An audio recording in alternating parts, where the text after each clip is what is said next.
स्वागत है दोस्तों हमारा YouTube चैनल वीर भूमि बुंदेलखंड ITI में। मैं अरशद आलम रजा आपका एक बार फिर से स्वागत करता हूं अपने YouTube चैनल पर। जैसा कि दोस्तों आपको मालूम है कि हमने कल जो क्लास दी थी मौलिक विद्युत तथा वैद्युतिक पदार्थ की, जो हमारा इलेक्ट्रिशियन थ्योरी का चैप्टर चल रहा था, चैप्टर 2, ठीक, उसकी हमने कल जो क्लास दी थी उसी क्लास को हम आगे लेके चलेंगे आज। ठीक है, जो मैंने कल आपको लास्ट टॉपिक पढ़ाया था वो मैंने आपको पढ़ाया था विद्युत शक्ति। विद्युत शक्ति पढ़ रहे थे कि विद्युत शक्ति किसे कहते हैं। तो विद्युत शक्ति के बारे में मैंने आपको उसकी डेफिनेशन बता दी थी कि विद्युत शक्ति क्या होती है। विद्युत शक्ति क्या होती है? किसी भी विद्युत उपकरण की कार्य करने की दर जो होती है क्या कहलाती है? शक्ति कहलाती है। क्या कहलाती है? कल के थोड़ा रिपीट कर देते हैं अपन। विद्युत शक्ति, ठीक, विद्युत शक्ति क्या कहलाती है? विद्युत उपकरण के कार्य करने की दर, काय की दर भैया, कार्य करने की दर जो कहलाती है उसे हम क्या कहते हैं? शक्ति कहते हैं। ठीक, ये टॉपिक अपना रह गया था तो इससे रिलेटेड कुछ पॉइंट और बताना है, इसलिए हमने कल की क्लास को दोबारा रिवाइज कर रहा हूं इस पॉइंट को। ठीक है, तो कार्य करने की दर जो कहलाती है वो क्या कहलाती है? विद्युत शक्ति कहलाती है। इसको हम P से प्रदर्शित करते हैं। कैसे प्रदर्शित करते हैं? P से प्रदर्शित करते हैं। ठीक है, P से हम प्रदर्शित करते हैं यानी शक्ति को, यानी पावर। ठीक है, P से प्रदर्शित करते हैं। इसका फॉर्मूला मैंने बताया था, विद्युत क्या होता है? कार्य करने की दर। तो कार्य ये करा और दर हो गया उसका समय, तो P बराबर W/T। ये होता है इसका एक बेसिक फॉर्मूला जो होता है वो होता है P बराबर W/T। P होता है पावर, वर्क हो गया, ये टाइम हो गया, यानी कार्य करने की दर जो कहलाती है वो हमारी विद्युत शक्ति कहलाती है। ठीक है, शक्ति का मात्रक, बहुत इंपॉर्टेंट बात जो मैंने कल आपको बताई थी, शक्ति का मात्रक जो होता है वो क्या होता है? वॉट होता है। क्या होता है? वॉट। ठीक, शक्ति का मात्रक क्या होता है? वॉट होता है। ठीक, लेकिन बड़ी बड़ी जो मशीनें आती हैं वहां पे उसका पावर HP लिखा होता है, यानी हॉर्स पावर, या हिंदी में बोले तो हम क्या बोलते हैं? अश्व शक्ति।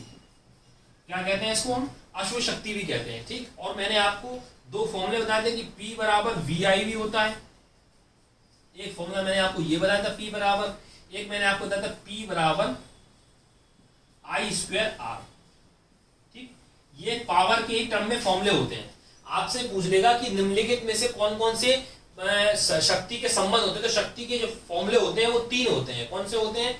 एक तो P बराबर W/T होता है, जिसमें W क्या होता है? W होता है कार्य, ये भी लिख लीजिए। W क्या होता है? कार्य, और T होता है समय। कभी कभी क्या होता है आपसे पेपर में वो आपको न्यूमेरिकल पूछ लेता है, जो अपन ने 10th क्लास में न्यूमेरिकल पढ़ा है वो न्यूमेरिकल भी पूछ लेगा। आपको दे देगा कि कार्य है आपका 20 जूल और समय है आपका 6 सेकंड, या मान के चलिए 5 सेकंड, तो क्या शक्ति कितनी होगी? तो आपको अगर फॉर्मूला मालूम होगा तो P बराबर W/T रख देंगे, आप आंसर निकाल देंगे। तो इसलिए मैंने ये फॉर्मूला लिखवाया है कि P बराबर W/T। यहाँ पे W क्या होता है? कार्य होता है, T जो होता है समय होता है, यहाँ पे V जो होता है वो होता है विभवांतर, ठीक, और I जो होती है वो धारा होती है। अगर धारा की फॉर्म में पूछे शक्ति तो क्या होगा? P बराबर VI, यानी वोल्ट दिया हो, धारा दी हो, और एक होता है P बराबर IR। R होता है आपका प्रतिरोध, प्रतिरोध को हम R से प्रदर्शित करते हैं, और I तो होती है अपनी धारा। ठीक, तो ये मैंने आपको जो फॉर्मूले बताए थे उसके ऊपर मैंने बता दिया कि क्या होता है, कि ये फॉर्मूले होते हैं। अब मैं आपको एक बेसिक तरीका से मैं आपको एक क्या कहते हैं उसको, एक न्यूमेरिकल भी करा देता हूं एग्जाम्पल के तौर पर, कि किस तरीके का एग्जाम में किस तरीके से आपसे न्यूमेरिकली पूछ सकता है डेफिनेशन के अलावा। या तो मात्रक पूछ लेगा कि वाट का मात्रक क्या होता है? वाट होता है। शक्ति का मात्रक क्या होता है? वाट होता है। ठीक है, ये तो इसका फॉर्मूला क्या होता है? ये तीन संबंध बता दी, तो इस पे हाईलाइट कर दिया। अगर वो पूछना चाहे तो किस तरीके से क्वेश्चन पूछा है, क्वेश्चन बताता हूँ। ठीक है, क्वेश्चन देखिए अब कैसे होता है। ठीक, तो दोस्तों मैंने आपके सामने एक न्यूमेरिकल लिखा है कि मतलब अगर आपको आपके सामने पेपर में न्यूमेरिकल भी आता है तो उसको आप कैसे करेंगे, किस तरह से सॉल्व करेंगे। ठीक है, तो कोशिश करिए खुद करने की। मैं आपके सामने सवाल पढ़ता हूँ और अगर आपको सवाल समझ में आए तो वीडियो को पॉज करके खुद करने की एक बार कोशिश कीजिए। सवाल क्या है आपका? न्यूमेरिकल ये कह रहा है कि एक 100 ओम प्रतिरोध वाला, तो मैंने आपको बताया था कि प्रतिरोध को हम काय से प्रदर्शित करते हैं? प्रतिरोध को प्रदर्शित करते हैं R से, यानी R दे दिया है हमें 100 ओम का। कितना दे दिया? ओम का। तो हमें आपसे इससे दो चीज पता चल जाएगी कि प्रतिरोध का मात्रक क्या होता है? ओम होता है। ठीक है, उसने सवाल में लिख के दिया 100 ओम प्रतिरोध वाला। ठीक है, तो प्रतिरोध का मात्रक क्या होता है? ओम होता है। ठीक है, एक बात भी क्लियर हो गई। तो इसका मतलब पता चल गया कि R की वैल्यू हमें कितनी दी है? 100 ओम दी है। ठीक है, वो कह रहा है फिर 2 एम्पियर की धारा, तो धारा को हम काय से प्रदर्शित करते हैं? I से। तो I कितनी दे दी हमें? 2 एम्पियर। ठीक, 2 एम्पियर। तो भैया विद्युत धारा को हम काय से मापते हैं? एम्पियर से। तो विद्युत धारा का मात्रक पता चल गया। देखिए तो मतलब सवाल से ही हम उस चीज की लैंग्वेज ही समझ रहे हैं, उसकी न्यूमेरिकल भी समझ रहे हैं, उसकी चीज क्या है। यानी हम कहना ये चाह रहे हैं कि जो आपका जो प्रतिरोध से नापते हैं और धारा को हम आई से नापते हैं, तो आई की वैल्यू दे दी और आपको आर की वैल्यू दे दी, यानी आपको प्रतिरोध दे दिया और धारा दे दी। कह रहा है ना 2 एम्पीयर की धारा बहती है तो आई बराबर 2। अब आपसे पूछ रहा है उस उपकरण द्वारा ली गई शक्ति की गणना कीजिए, यानी पी की वैल्यू हमें फाइंड करना है। क्या फाइंड करना है? पी की वैल्यू हमें फाइंड करना है। ठीक है, तो हमने आपको बताया 3 फॉर्मूले लगाए। पी बराबर वी आई, वी का मतलब क्या होता है? वोल्ट। 3 फॉर्मूले में आपको एक बार फ्रेज कराता हूं। पी बराबर वी आई। ठीक, यदि जब आपके पास संबंध सवाल में किसका दिया हो, विभवांतर और धारा का दिया हो, तो ये वाला फॉर्मूला लगेगा, यानी वी और आई दिया है। एक मैंने आपको बताया P बराबर W अपॉन टी, यानी काल और समय का जब संबंध दिया हो तो कौन सा फॉर्मूला लगेगा? ये वाला लगेगा। फिर एक मैंने आपको बताया कि P बराबर आई स्क्वायर अपॉन आर, धारा और प्रतिरोध में संबंध हो तो ये वाला फॉर्मूला लगेगा। अब आप सवाल में देखिए आपको काय का संबंध दिया है, एक प्रतिरोध का दिया है, एक धारा का दिया है, तो कौन सा फॉर्मूला लगेगा? सवाल यानी तीसरा वाला लगेगा। तो P बराबर क्या होता है भैया? P बराबर होता है आपका आई स्क्वायर आर। ठीक है, तो P बराबर आई की वैल्यू कितनी दी है आपको? 2। 2 का आप क्या कर देंगे? स्क्वायर कर देंगे, और आर कितना दिया है? 100। ठीक है, 2 का स्क्वायर 4 और 4 का गुणा 100 में कर देंगे तो क्या आएगा? 100, यानी 100 वाट आपका आंसर होगा। ठीक है, क्या होगा?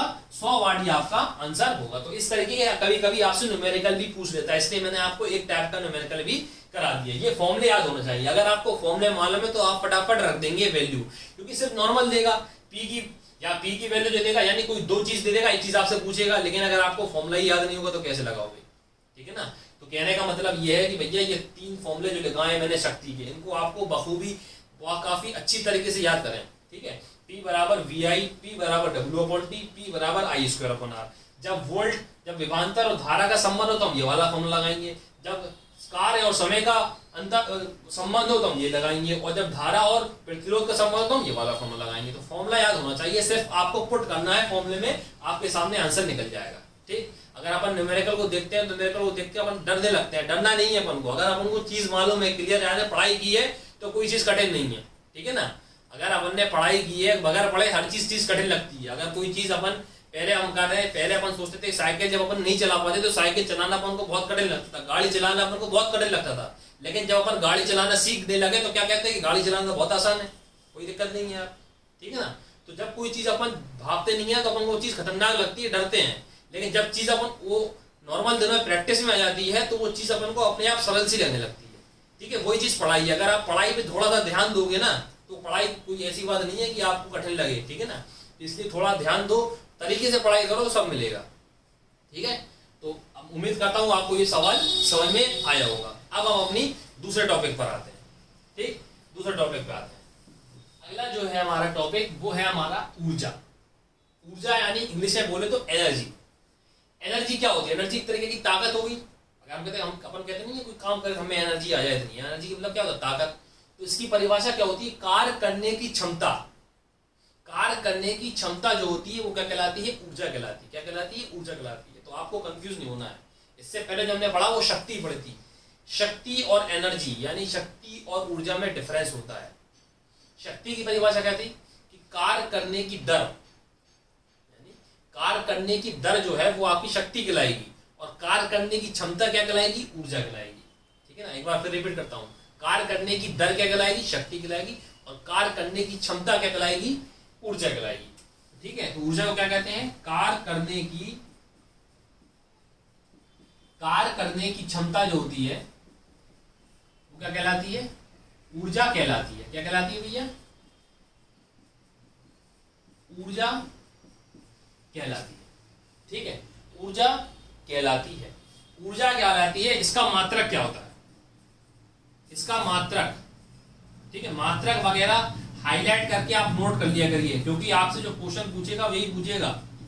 तो ऊर्जा का मात्रक क्या होता है भैया? जूल होता है। क्या होता है? जूल होता है। ऊर्जा को हम कहा नापते हैं? जूल में। तो ये मात्रक जो मैं आपको बताता हूं, जैसे मैंने आपको बताया था शक्ति का मात्रक वाट होता है, विद्युत धारा का मात्रक एम्पियर होता है, प्रतिरोध का मात्रक ओम होता है। तो ये जो मैं आपको बता रहा हूं, विभवांतर का मात्रक वोल्ट होता है।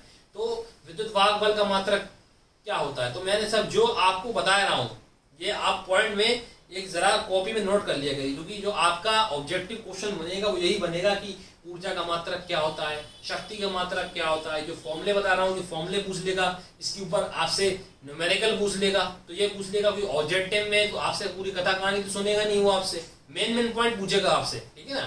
क्योंकि आपको रिटर्न करके पूरा समझाना तो है नहीं कि आपको एक आंसर शीट मिल रही हो कि पूरी कॉपी भरो, ऐसा तो है नहीं है। आपका एग्जाम सिर्फ ऑब्जेक्टिव का होगा, पहले तो गोले बनने को होता था, इस बार ऑनलाइन है तो सिर्फ आपको क्लिक करना है, तो नॉर्मल सी चीज पूछेगा वो आपसे, ठीक है। तो ऊर्जा का मात्रक जो होता है वो क्या होता है, जूल कहलाता है, ठीक है। ऊर्जा जो होती है, ऊर्जा, ठीक है, ऊर्जा का जो फॉर्मूला, ऊर्जा एक तरह का आपकी शक्ति और समय के गुणनफल का भी होता है। ऊर्जा जो होती है, ऊर्जा जो होती है वो शक्ति और गुणनफल के बराबर भी होती है, ये भी लिख लेना। ऊर्जा जो होती है शक्ति और समय के गुणनफल के बराबर होती है, ठीक है। ये पॉइंट में लिख लीजिए, किसके बराबर होती है, शक्ति और समय के गुणनफल के बराबर भी होती है। यानी कहने का मतलब है जो आपकी ऊर्जा होगी, एनर्जी होगी, वो आपकी P इंटू टी होगी। क्या होगी, P इंटू टी। क्या होगी भैया, P इंटू टी होगी, P, ठीक, ठीक है। ये तो एनर्जी हो गया, ये क्या हो गया, ये हो गया आपका शक्ति, ये हो गया समय। अगर हम इसका एक मात्रक निकालें, एक तो जूल मैंने आपको बता दिया, लेकिन एक इसका मात्रक और होता है, वो क्या होता है, शक्ति का मात्रक क्या होता है, वाट इंटू सेकेंड। समय का मात्रक क्या होता है, सेकंड। तो एक मात्रक ये भी होता है। अगर आपसे पूछ ले कि ऊर्जा का अन्य मात्रक क्या होता है जूल के अलावा, तो क्या होता है, वाट इंटू सेकेंड। क्या होता है, वाट इंटू सेकेंड। वाट इंटू सेकेंड करेंगे तो जाहिर सी बात है अपन को पता चल जाएगा, ठीक है। वाट घंटा, वाट सेकंड या वाट घंटा ले रहे हैं, एक वाट घंटा, सेकंड तो सबसे छोटा हो गया, वाट बड़ा होता है ना, इसलिए वाट घंटा हो गया, ठीक। अब ये हो गया, ठीक। तो आपके एनर्जी जो होती है वो कार्य करने की क्या कहलाती है, क्षमता कहलाती है। कार्य करने की दर क्या कहलाएगी, शक्ति कहलाएगी। इसका मात्रक क्या होता है, जूल होता है। एनर्जी को हम काय से डिनोट करते हैं, ई से परिभाषित करते हैं। एनर्जी का एक अन्य फॉर्मूला भी होता है, वो क्या होता है, ई बराबर पी इंटू टी। क्या होता है, ई बराबर पी इंटू टी, ठीक है। अब वो आपसे जो पूछेगा, नॉर्मल चीज जो आपसे पूछता है, ठीक है, तो आपके मैंने डेफिनेशन बता दी। वो आपसे पूछेगा कि एक वाट घंटा बराबर क्या, एक वाट घंटा बराबर होता है 3600 जूल। क्या होता है, 3600 जूल। ये आपको याद होना चाहिए, ठीक है ना। जो मैं आपको ये चीज पॉइंट बनाता हूँ, यही आपका एमसीक्यू क्वेश्चन बनता है, ठीक है।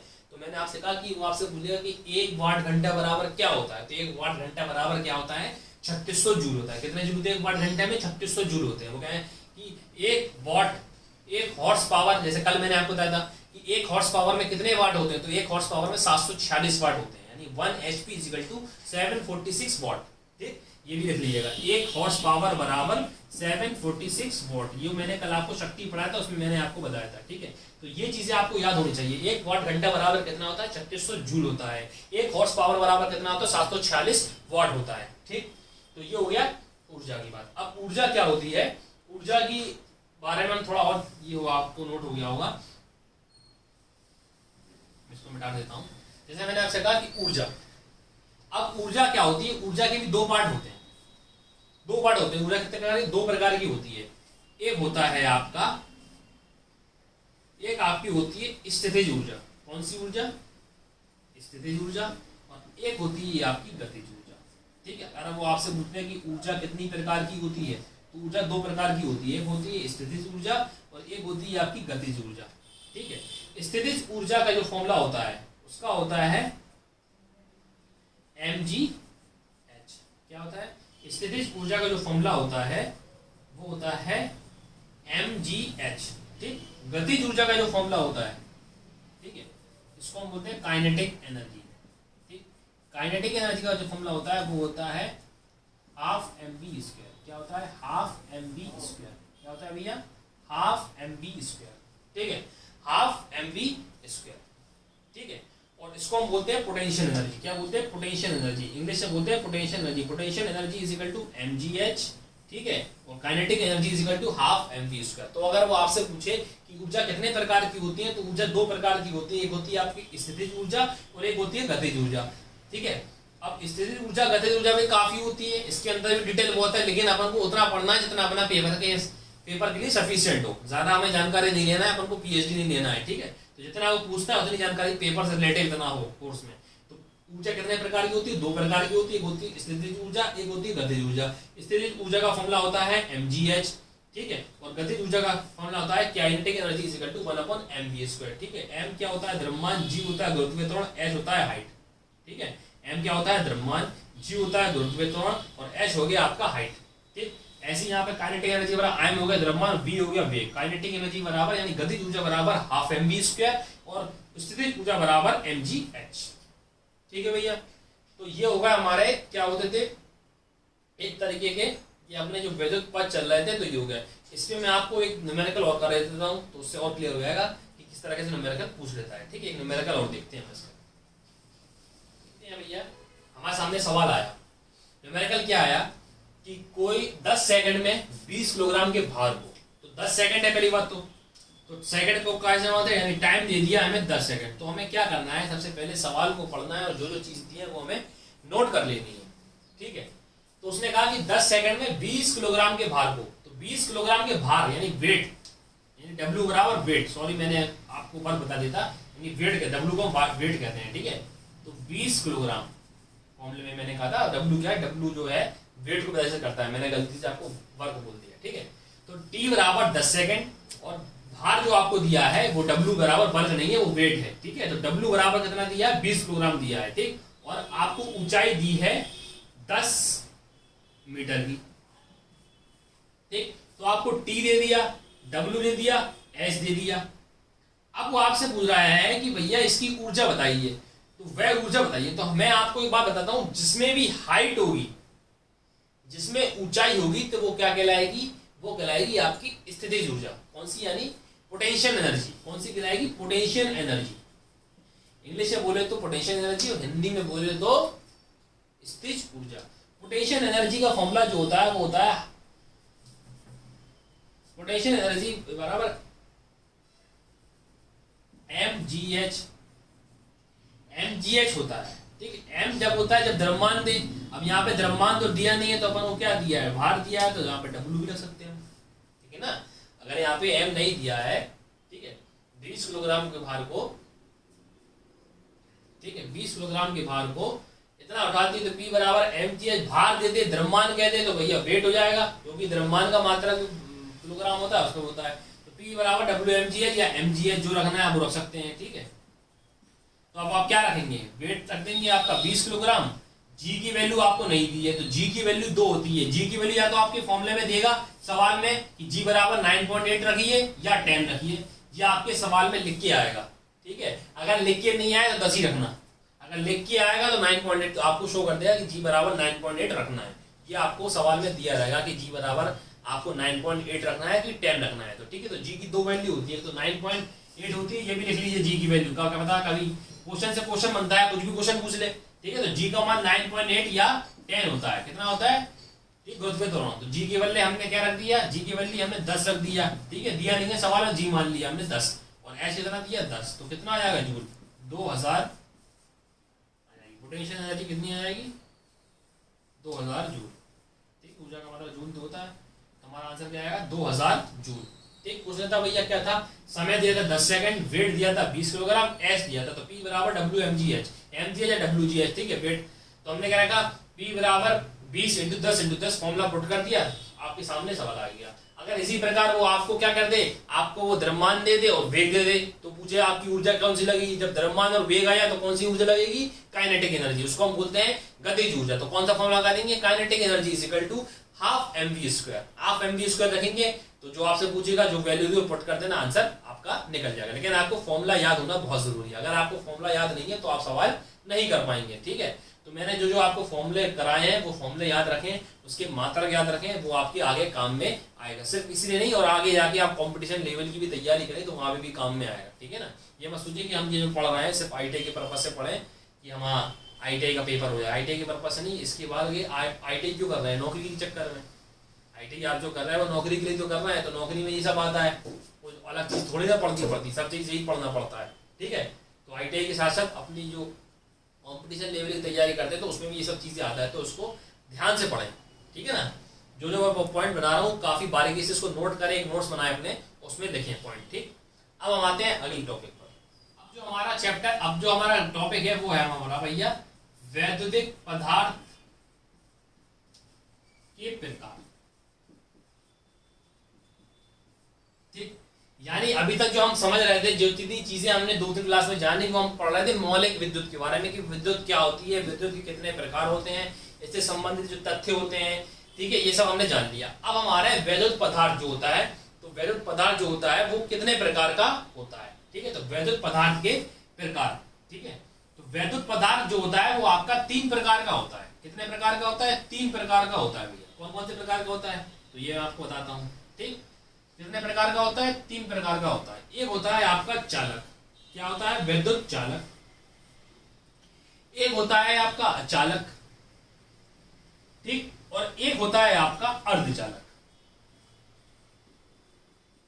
ठीक। ये भी बहुत इंपॉर्टेंट टॉपिक है, इसको इसलिए ध्यान से पढ़िएगा, ठीक है। तो मैंने आपसे क्या कहा कि विद्युत पदार्थ जो होता है वो आपके कितने प्रकार का होता है? वो होता है आपके 3 प्रकार का होता है। एक होता है आपका चालक, दूसरा होता है आपका अचालक, और तीसरा होता है आपका अर्धचालक, ठीक। एक होता है कंडक्टर, दूसरा होता है नॉन कंडक्टर, और एक होता है सेमी कंडक्टर, ठीक है, अर्धचालक, ठीक है। तो चालक, अचालक, अर्धचालक, ठीक। अब वो आपसे ये पूछेगा कि चालक क्या होता है, अचालक क्या होता है, और अर्धचालक क्या होता है। तो इसके बारे में भी हम जानकारी हासिल करेंगे थोड़ा थोड़ा, ठीक है। तो सबसे पहले हम बात आते हैं चालक पे, ठीक है। चालक के बारे में जानकारी लेते हैं कि चालक किसे कहते हैं और चालक होता क्या है, ठीक है। ये मैंने आपको बता दिया 3 प्रकार के होते हैं, तो आप ये नोट कर लीजिए कि विद्युत पदार्थ कितने प्रकार? 3 प्रकार के होते हैं। अब आते हैं चालक, ठीक है। चालक के बारे में जानकारी, ठीक है। तो कंडक्टर का मतलब ये होता है कि चालक का मतलब हम नॉर्मल भाषा में कहें जिसमें विद्युत प्रवाहित हो जाए, ठीक है, जिसमें विद्युत प्रवाहित हो जाए, ठीक है, वो क्या है? चालक है। यानी उसमें जिसमें करंट लगे अपन को नॉर्मल भाषा में कहे तो वो क्या है? चालक है, ठीक है। यानी इसमें विद्युत का प्रवाह हो जाए। लेकिन अगर फिजिक्स की भाषा में कहें, साइंस की भाषा में ये कोई परिभाषा नहीं होगी। साइंस की परिभाषा में क्या होती है?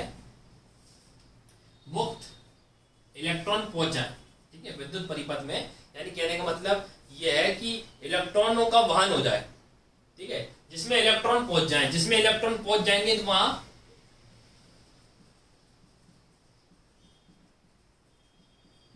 मुक्त इलेक्ट्रॉनों का वहन सुगमता से हो जाए, ठीक है। मुक्त इलेक्ट्रॉन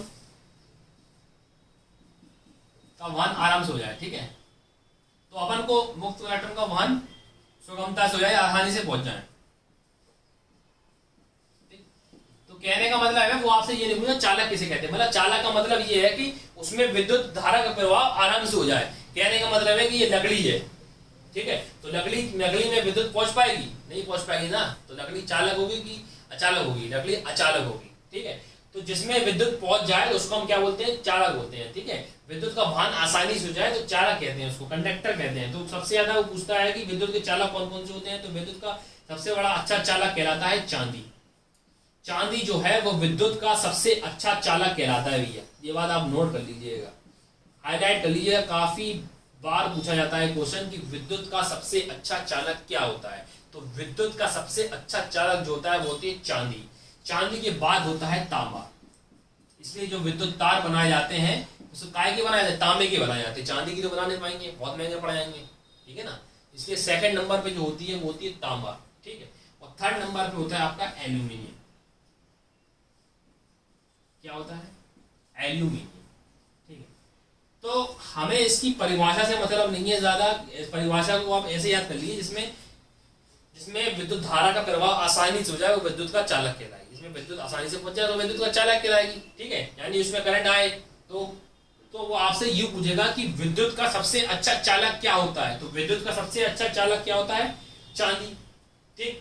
तांबा, एल्यूमिनियम काफी है, सोना भी होता है, ठीक है। तो बहुत सारी चीजें होती हैं, लेकिन ये सबसे अच्छा माना। तो विद्युत का सबसे अच्छा चालक क्या माना जाता है? वो क्या माना जाता है? वो चांदी, तांबा और एल्यूमिनियम माना जाता है। लेकिन अब इन चालक के भी कुछ पार्ट होते हैं, कुछ ठोस होते हैं, द्रव होते हैं, गैस चालक होते हैं। तो ठोसों में आपके तो ये आएंगे भैया। ठोस में क्या आएंगे? सोना, सबसे पहले चांदी देख लो, चांदी, सोना, ठीक, तांबा, एल्यूमिनियम, ठीक है, एल्यूमिनियम हो गया, आपका जस्ता हो गया, ठीक है, आपका जस्ता हो गया, ये सब आपके काय हो गया, और काफी भी हैं, ठीक है, काफी भी हैं, तो आप ये याद रखिए। टंगस्टन हो गया,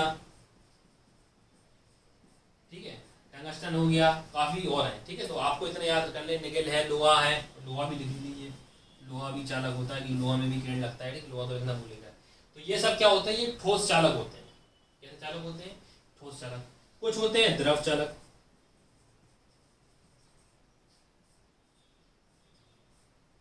ठीक है, कुछ होते हैं गैस चालक, ठीक है, कुछ होते हैं गैस चालक, होते हैं आपके गैस चालक। जो आपके द्रव चालक होते हैं, तो द्रव चालक में सबसे पहले आता है जल, जल या H2O, ठीक है, जल और H2O, और एक होता है आपका सिल्वर नाइट्रेट, ये भी द्रव की फॉर्म में होता है, सिल्वर नाइट्रेट। सिल्वर नाइट्रेट, अब मैं आपसे कहूं सिल्वर नाइट्रेट क्या होता है, जो अपन जब वोट डालते हैं ना, वोट डालने पे जो हाथ पे निशान लगाया जाता है, वो सिल्वर नाइट्रेट होता है। जो नीला निशान लगाते हैं ना वोट डालते समय, ठीक है ना, जब अपन जब बिंदी लगाते हैं, या देखा होगा जब वोट डालते हैं आप लोग, हर कोई अपनी उंगली दिखाता है ऐसे करके, मैंने वोट दिया, तो इस पे जो टिक लगाया जाता है वो सिल्वर नाइट्रेट का बना होता है। पूछता है काफी एग्जामिनेशन में, कंपटीशन में, कि वोट डालने पर जो आपका चिन्ह लगाया था वो किसका बना होता है, वो सिल्वर नाइट्रेट का निशान होता है, ठीक है। तो जो सिल्वर नाइट्रेट और ये द्रव चालक क्या होते हैं, जल हो गया और सिल्वर नाइट्रेट। अब वो आपसे पूछते गैस चालक कौन से होते हैं, ये हो गया आपका आर्गन हो गया, हीलियम हो गया, और नियोन हो गया, ठीक है, ये सब क्या होते हैं आपके, ये सब आपकी गैस चालक होते हैं, ठीक है। तो ठोस में तो काफी होते हैं, चांदी, सोना, तांबा, जस्ता, निकेल, टंगस्टन, काफी वगैरह होते हैं, तो हर चीज लिखना जरूरत नहीं है। अपनों को इतना याद रखना है कि सबसे अच्छा चालक जो होता है वो चांदी होती है, ठीक है। विद्युत की सबसे अच्छी चालक जो होती है वो चांदी होती है। ये क्वेश्चन बचने के चांस हैं, और बनते ही है हर बार, बहुत काफी पूछता है कि विद्युत का सबसे अच्छा चालक क्या होता है, चांदी। अब अगर विद्युत तार काय की बनाए जाते, चांदी की तो बना नहीं पाएंगे अपन, चांदी की तो बहुत महंगे पड़ जाएंगे, चांदी खरीदने में हालत खराब हो जाएगी, इसलिए विद्युत तार काय बनाए जाते, तांबे के बनाए जाते हैं, ठीक है, विद्युत तार तांबे के बनाए जाते हैं, ठीक। अगला देखते हैं, अब क्या भैया, अचालक। तो अचालक किसे कहते हैं, अचालक उसे कहेंगे नॉर्मल भाषा में जिसमें विद्युत का प्रवाह नहीं हो, ठीक है ना, जिसमें विद्युत का प्रवाह हो वो चालक होता है, और जिसमें विद्युत का प्रवाह नहीं हो पाए, जिसमें विद्युत का प्रवाह नहीं हो पाए, वो क्या कहलाएगी, वो आपकी अचालक कहलाएगी। क्या कहलाएगी, अचालक कहलाएगी। अब इसके भी एग्जाम्पल होते हैं, इसके एग्जाम्पल मान के चलिए कांच हो गया, अबरक हो गया, ठीक है, कांच हो गया, अबरक हो गया, आपका वो होता है क्या कहते हैं उसको, पीवीसी होता है ना, पॉलिस्टर बोलते, क्या बोलते हैं उसको, पॉलिस्टर बोलते हैं, पॉलिस्टर हो गया, ठीक है, और एबेनाइट हो गया, मतलब लकड़ी हो गई। तो ये सब क्या है, एस्बेस्टस, एस्बेस्टस, ठीक है, कांच, अबरक, ठीक है, एस्बेस्टस, ये सब क्या होते हैं, ये सब क्या होते हैं भैया, ये सब होते हैं आपके अचालक, यानी इसमें विद्युत नहीं पहुंच पाती है, ठीक है। तो जिसमें विद्युत आसानी से पहुंच जाए वो क्या कहलाते हैं, चालक कहलाते हैं। जिसमें विद्युत आसानी से ना पहुंच पाए उसको क्या बोलते हैं, अचालक कहते हैं। कांच, अबरक, पॉलिस्टर, एस्बेस्टस हो गया, एक आपका पीवीसी हो गया, तो पीवीसी भी आपका क्या कहलाता है, अचालक कहलाता है। क्या कहलाता है, अचालक कहलाता है, ठीक है। ये हो गया आपका अचालक, ठीक है। अब इनके बारे में ज्यादा चीजें हैं, लेकिन हमें इतना याद नहीं करना है, ठीक है। हमें बस इतना याद रखना है कि चालक क्या होता है, अचालक क्या होता है, ठीक है। ऐसे तो हर चीज बता देंगे कि पॉलिस्टर क्या होता है, फिर कांच के बारे में बताया, अबरक के बारे में बताया, तो ये आप जानकारी एक्स्ट्रा चीजें हैं, एक्स्ट्रा चीजें आप अपने हिसाब से किताब से ले सकते हैं, लेकिन मैं आपको उतना बता रहा हूँ जितना आपके पेपर के लिए काम हो जाए। अगर हम उसमें डीप में जाएंगे तो चैप्टर ही खत्म नहीं होगा, ठीक है ना। तो इतना आगे और जो आते हैं हमारे, वो आते हैं अर्धचालक। क्या आते हैं, अर्धचालक, इंग्लिश से बोले तो सेमीकंडक्टर।